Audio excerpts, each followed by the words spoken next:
Anemiyanın əlamətləri nədir və hansı səbəblərdən yaranır? Xalq arasında ağ qan kimi tanınan leykoz xəstəliyi necə aşkarlanır? Müalicəsində nə kimi üsullardan istifadə edilir? Bu sualları HB Güvən Klinikasının hematoloqu doktor Sevil Cəlilova cavablandıracaq. Qadın ümumi analizindən və uşağın klinik əlamətlərindən doğru şübhələnib yönləndirilərsə zamanında leykoz sağalan xəstəlikdir.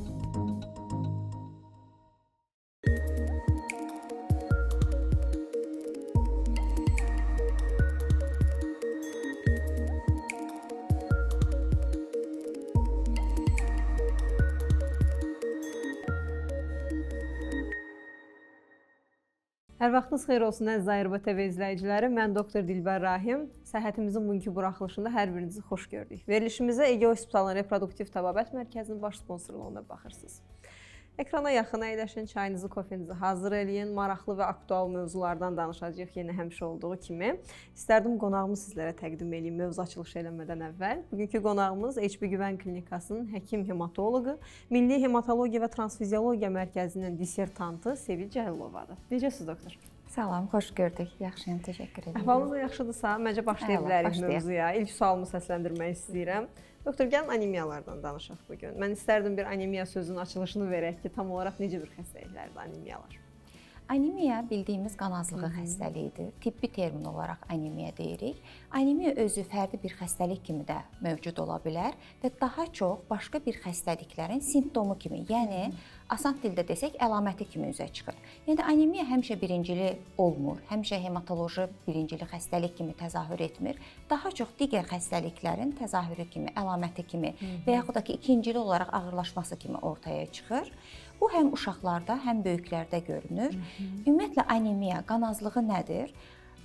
Qanda hemoqlobinin miqdarının azalması deməkdir. Bəzən ola bilər ki, yanaşı olaraq eritrositlərin də miqdarı azalsın və yaxud da ki, eritrositlərin miqdarının artması ilə də müşahidə olunan anemiyalar vardır. Təbii ki, bu anemiyanın növündən asılıdır. Çünki anemiyalar bir neçə xüsusiyyətinə görə təsnif olunur. Yaranma mexanizminə görə və yaxud da ki, digər morfoloji quruluşlarına görə daha çox, mən efir məhdudiyyətini nəzərə alaraq daha çox rast gəlinən təsnifatlarına toxunacağam.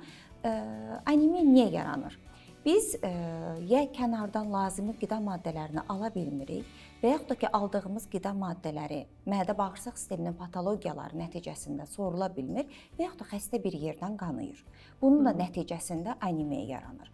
Və digər böyük bir anemiya qrupu dediyimiz hemolitik anemiyalardır. Buna el arasında qanın parçalanması deyirlər. Məhz bu anemiya növlərində eritrositlərin miqdarı azalmır, əksinə artır, amma hemoqlobinin miqdarının azalması müşahidə olunur. Doktor, bəs ümumiyyətlə uşaqlarda, böyüklərdə belə ikisində də deyək, ən çox yayılan, ən çox rast gəldiyiniz sizin özünüz praktikanızda hansı anemiya növləridir? Bəli, daha çox alimentar mənşəli, yəni qida ilə mənşəli və malabsorpsiya mənşəli, yəni sorulma mexanizminə bağlı olaraq dəmir zifsli anemiya və B12 zifsli anemiya həm uşaqlarda, həm böyüklərdə rast gəlinir. Uşaqlarda daha çox süd-əmər dövrdə, buna görə də profilaktik olaraq 4-6 aydan etibarən pediatrlar və pediatr hematoloqlar uşaqlara profilaktik dozda dəmir preparatları təyin edilir və inkişaf dövründə orqanizmin tələbatı artdığı üçün, əlavə qidalara keçdiyi dövrdə, çünki uşaq kifayət qədər əlavə qida ilə dəmir qəbul etməkdə və yaxud uzun müddət ana südü ilə qidalandıqda, ana südünün tərkibindəki dəmir kifayət etmədikdə, uşaqlarda bu dövrdə daha çox yaranır və daha çox da yeniyetmə dövründə. Bu daha çox qidalanma ilə bağlıdır. Hazır qidalara, fast foodlarla qidalanmaq, ev xörəkləri yeməmək, kifayət qədər tərkibində dəmiri B12 olan qida məhsulları, xüsusilə də ət məhsulları qəbul etməmək nəticəsində yaranır. Və başqa bir qrup yaşlılarda isə daha çox qadınlarımızda hamiləlik dövrdə və menstrual qanaxmaların, adət qanaxmalarının çox olduğu bir dönəmdə yaranır. Yəni belə deyək, mexanizm budur ki, bir yerdən xəstə qan itirir. Nəticədə daha çox qanadığı üçün kompensator olaraq təbii ki, anemiya yaranacaqdır və böyük bir kütləni həm qadın, həm kişilərdə, yaşlılarda mədə-bağırsaq sisteminin patologiyaları təşkil edir. Ona görə də mütləq şəkildə anemiya ilə gələn bir yaşlı pasiyentdə, yaşlı deməyim, orta yaşda olsun, bir pasiyentdə mütləq şəkildə mədə-bağırsaq sistemi yoxlanılmalıdır. Ki, qanama ehtimalı var bu pasiyentdə. Qanama olmasa da belə malabsorpsiya problemi dediyimiz, yəni mədə-bağırsaq sistemindən sorulmanın pozulması nəticəsində. Yəni düşünün, nə qədər kənardan qida ilə və yaxud dərman şəkildə ağızdan bu qəbul olunsa da belə, əgər bu mədə-bağırsaq sistemindən sorulub qana keçə bilmirsə, məntiqi olaraq o şəxslərdə də anemiya yaranacaqdır. Aha, doktorum. Mən istərdim bəzi, belə deyək, xalq arasında da bilinən bəzi şeyləri mən sizdən soruşum. Pasiyentlər üçün də maraqlı olsun, elə getsin verilişimiz. Ağ qan dediyimiz bu şey, ağ qan xəstəliyi, o haqda biraz məlumat verməyinizi istərdim. Bəli, loru dildə ağ qan qırmızı qanı yeyir deyə bir xəstəlik. Əslində bu leykemiya və yaxud leykoz xəstəliyidir. Bu nədir? Xəstəlikdir. Sümük iliyinin bədxassəli xəstəliyidir. Necə ki, mədə, bağırsağın, qaraciyərin xərçəngi olduğu kimi, bu da sümük iliyinin xərçəngidir. Bu həm uşaqlarda, həm böyüklərdə rast gəlinə bilər. Dəqiq bir etioloji faktoru, yəni yaranma səbəbi bilinmir, amma bir çox risk faktorları vardır. Genetik amillərdir, virus amilləridir. Bəzi, belə deyim, daha çox bizə müraciət olunur valideynlər ki, vaksindən sonra uşağımda bu yarandı. Xeyr, bu sadəcə olaraq tetikləyici, qıcıqlandırıcı bir amildir. Zərərli vərdişlərdən, siqaretdən, alkoqoldan çox istifadə etdikdə, genetik amil xüsusilə vurğulamaq istəyirəm, infeksion amillərdir. Bütün bunlar daha çox da virus, belə deyim, amilləri bu xəstəliyin yaranmasına qıcıqlandırıcı faktor oynaya bilər. Ona görə də mütləq şəkildə bu xəstəlikdən, zaten bu xəstəlik elə bir xəstəlikdir ki, diaqnozunu hematoloq qoyur, amma xəstələr bizə qədər zamanında doğru qanın ümumi analizindən və uşağın klinik əlamətlərindən doğru şübhələnib yönləndirilərsə zamanında leykoz sağalan xəstəlikdir. Mən buradan da bütün valideynlərə də, bütün insanlara da müraciət etmək istəyirəm ki, artıq elə bir dövrdə yaşayırıq ki, 21-ci əsrdə müasir beynəlxalq kimyəvi protokollarla leykoz sağalan xəstəlikdir. Bəli, təbii ki, bütün xəstəliklər kimi leykozun da elə bir növləri var ki, həm uşaqlarda, həm böyüklərdə elə bir genetik proqnostik faktorları var ki, onlar daha ağırlaşır, sağalmaya bilir. Bu bütün xəstəliklərdə mövcuddur.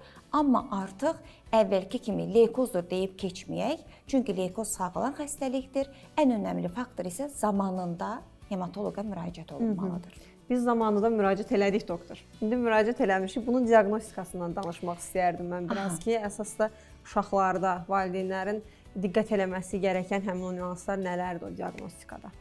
Yəni leykoz elə bir xəstəlikdir ki, konkret bir klinik əlaməti yoxdur.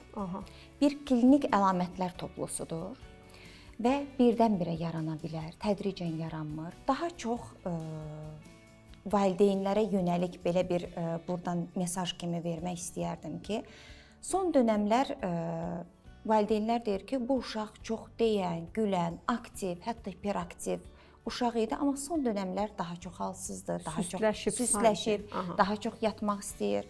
Və yaxud valideynlər deyir ki, bu uşaq həmişəki kimi yeyir, ancaq kökəlmir, get-gedə arıqlayır. Xüsusən gecə tərləmələri olur. Biz bunlara B simptomları deyirik tipdə.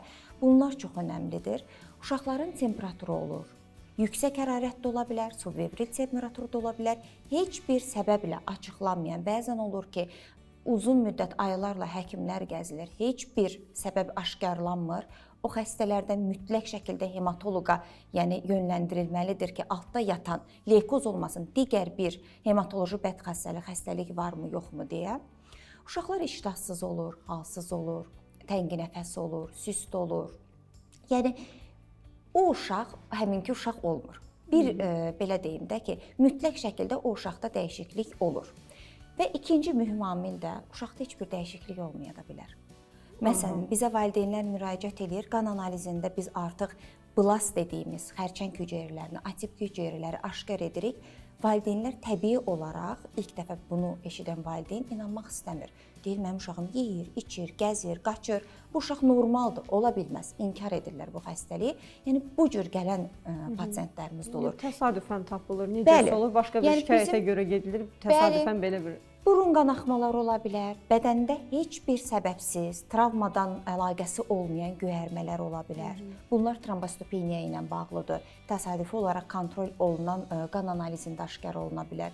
Ona görə də burdan səsləndirəm, heç olmasa 6 aydan bir və yaxud ildə bir dəfə mütləq şəkildə uşaqlar pediatrlardan, böyüklər terapevtlərdən minimum check-up müayinələrindən, elementar hemoqram müayinələrindən keçməlidirlər və burada daha çox belə deyim, iş düşür bizim sahə həkimlərimizin, sahə pediatrlarımızın boynuna ki, vaxtında xəstələri düzgün istiqamətdə hematoloqa yönləndirsinlər. Aha. İlk öncə dediyiniz kimi hemoqram müayinə, yəni qan ümumi analizi verildi. Burada artıq müəyyən dəyişikliklər məsələn gözə çarpdı. Daha sonrasında irəli tetkik dediyimiz türklərlə dediyi hansı diaqnostik metodlardan istifadə edə bilərik? Bizim hematologiyanın periferik yaxması bizim olmazsa olmaz müayinəmizdir. Nədir bu? Adi qan analizidir. Necə ki venoz qandan tübə hemoqram alırıq. Sadəcə bunu periferik yaxma şəklində hazırlayıb gözlə özümüz mikroskopda baxırıq və burada biz hüceyrələrin sayından çox, hüceyrələrin sayını bizə zaten analizatorda verir. Hüceyrələrin quruluşuna və ən önəmlisi atipik hüceyrə dediyimiz blastlar, xərçəng hüceyrəsi varmı, yoxmu ona baxırıq. Ola bilər ki, xəstəliyin leykozun ilkin mərhələsidir. Hələ proses sümük iliyində yeni başlayır. Bu blastlar, xərçəng hüceyrələri periferiyaya keçməyib, o zaman biz periferik yaxmada bunu görməyə bilərik. Bu zaman daha iləri müayinələr sümük iliyidir, onurğa beyni müayinəsidir.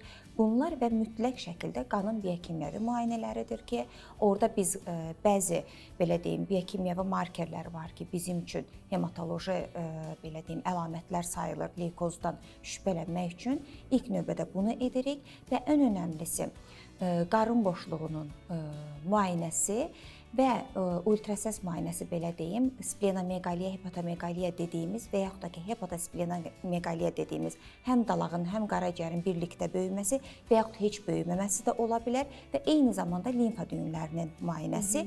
Amma biz həkimlər üçün ultrasəs müayinəsindən daha informativ xəstənin fiziki əllə müayinəsidir. Bizim üçün gələn bir uşaq olsun, böyük olsun, fərq etməz.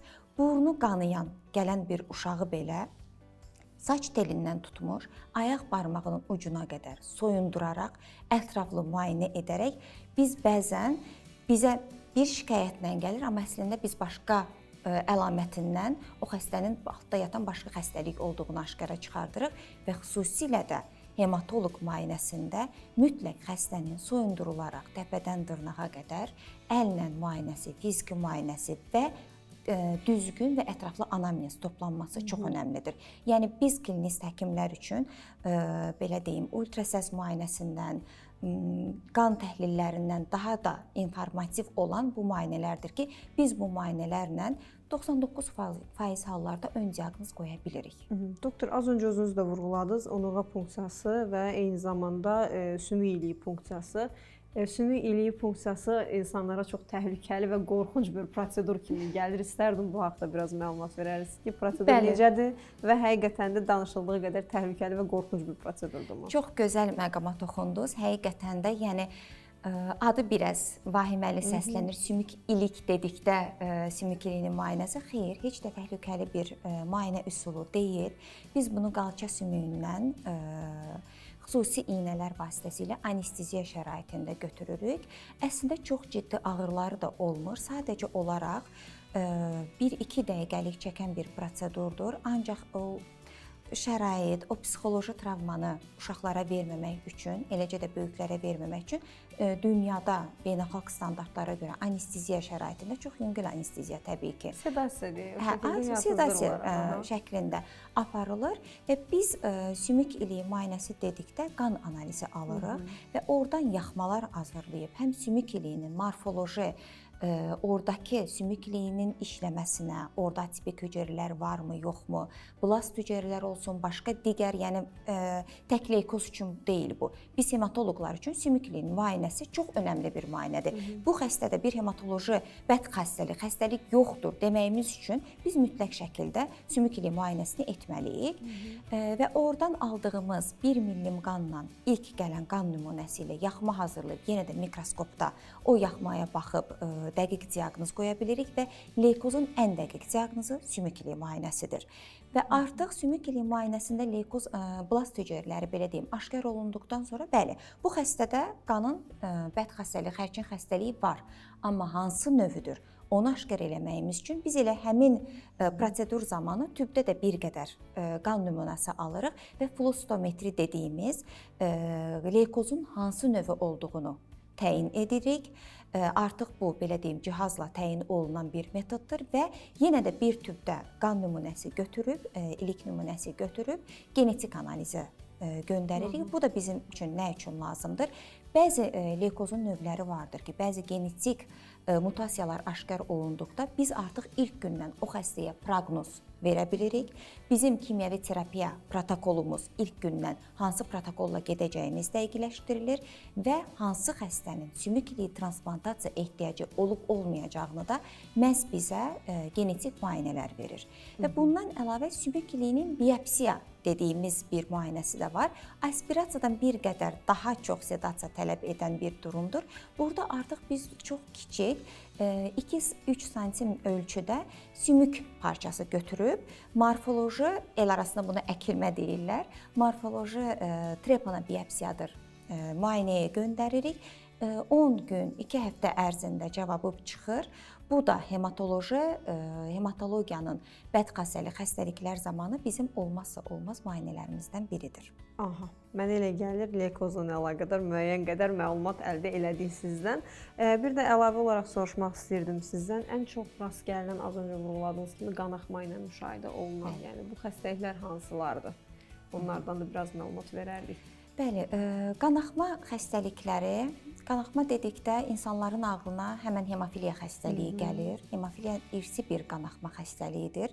Yəni xəstə qanayarkən qanın durmaması xəstəliyi. Loru dildə bu cür deyim. Vaxtalanmanın belə deyim, lənginməsi. Bəli. Ancaq hər qanayan xəstə hemofiliya xəstəsi deyil. Qanaxma niyə baş verə bilər xəstədən? Ümumiyyətlə qanaxma hemostaz sisteminin bir pozğunluğudur. Bizim birincili hemostazımız var, ikincili hemostazımız var. Birincili hemostazımız bir neçə saniyə ərzində çəkir. Bir yerimiz yaralandıqda, qanaxma baş verdikdə həmən trombositlər o yerə köç eləyir. Trombositlər nədir? Qanı laxtalandıran hüceyrələrdir. Köç eləyir həmin yerə, tıxac yaradır. Amma bu tıxac bizi 1-2 saniyəlik qoruyur. Əgər bizim ikincili hemostazımız işləmirsə, bu tıxacla biz yenə də bu tıxac bir müddət sonra əriyib gedəcək və biz yenidən qanaxmaya başlayacaq. Bu artıq ikincili qanaxma hemofiliya xəstəliyidir. Bu irsi bir xəstəlikdir, genetik bir xəstəlikdir. Ümumiyyətlə bir xəstə niyə qanayır? Ya o xəstənin trombositlərinin miqdarı aşağı olacaq, amma bəzən gəlir xəstə qanayır, trombositlərin miqdarı tam normaldır, amma xəstə yenə qanayır. O zaman trombositlərin miqdarı normal olmasına baxmayaraq, trombositin işi nədir? Qanı laxtalandırmaq. Amma trombosit bu işin öhdəsindən gələ bilmir. Buna trombositlərin funksional pozğunluğu deyilir. Bunun da bir neçə tipləri vardır. Trombositopatiya da deyirlər və kifayət qədər bu cür xəstələrimiz də mövcuddur. Dispanser qeydiyyatda da olan xəstələrimiz var. Və üçüncü ən böyük səbəb xəstənin trombositləri də normaldır, trombositlərin funksional testləri də normaldır. Xəstə yenə qanayır. Artıq burada laxtalanma faktorlarının çatışmazlığı nəticəsində yaranan qanaxma xəstəliyi hemofiliya xəstəliyidir ki, bunun da orta, yüngül və daha ağır formaları vardır.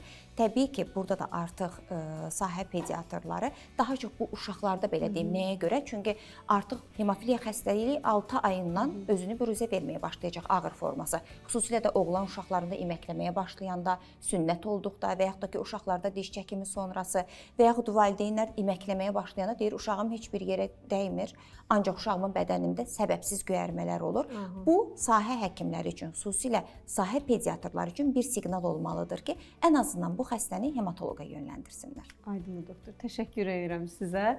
Təkrar tamaşaçılarımıza xatırlatmaq istəyirdim ki, HP Güvən Klinikasının hematoloqu, eyni zamanda Milli Hematologiya və Transfiziologiya Mərkəzinin dissertantı olan Sevil Cəlilova bugün bizim qonağımız idi. Təşəkkür edirəm bir daha doktor sizə. Ümid edirəm gələn verilişlərdə sizi qonaq qismində burada görə bilərik. Təşəkkürlər. Əziz tamaşaçılar, bir verilişin daha sonuna gəldik. Gələn verilişlərdə sizi təkrar ekran başında görmək ümidi ilə gələn görüşlərədək.